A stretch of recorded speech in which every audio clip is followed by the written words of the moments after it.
Iran విషయంలో America అధ్యక్షుడు Trump మరోసారి దౌత్యానికి ప్రాధాన్యత ఇచ్చారు. ఇవాళ మధ్యాహ్నం నుంచి ఇరాన్తో చర్చలు ప్రారంభం కానున్నాయని ప్రకటించారు.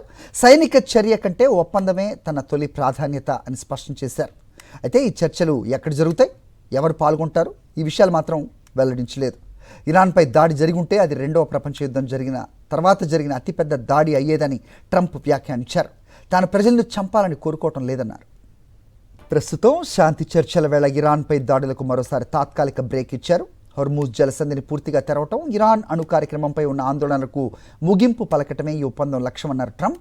ప్రపంచ చమురు రవాణాలో కీలకమైన హోర్ముజ్ జలసంధి ప్రస్తుతం అంతర్జాతీయ దృష్టిని ఆకర్షిస్తోంది. ప్రపంచ చమురు, సహజ వాయువు సరఫరాలో దాదాపు 5th పార్ట్ 5వ వంతు ఈ మార్గం గుండా సాగుతుంది. ఇటీవల అక్కడ ఉద్రిక్తతలు పెరగడంతో చమురు ధరలు పెరిగినా చర్చలపై ఆశలు పెరగడంతో ఇవాళ ప్రారంభ ట్రేడింగ్లో చమురు ధరలు 5% పైగా తగ్గాయి.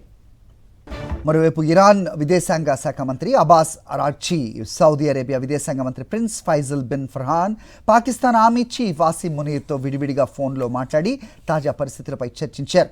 హోర్ముజ్ జలసంధికి సంబంధించిన అంశాలపై ఒమాన్తో చర్చలు తుది దశకు చేరాయని ఇరాన్ ప్రభుత్వం వెల్లడించింది.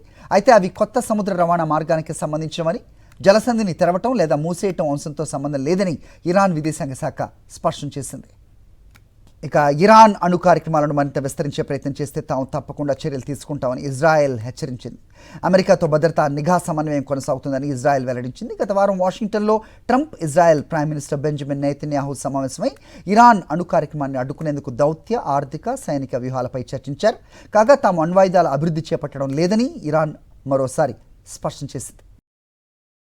మరిన్ని అప్డేట్స్ కోసం ఛానల్ను సబ్స్క్రైబ్ చేయండి. నోటిఫికేషన్స్ కోసం బెల్ ఐకాన్ పై క్లిక్ చేయండి.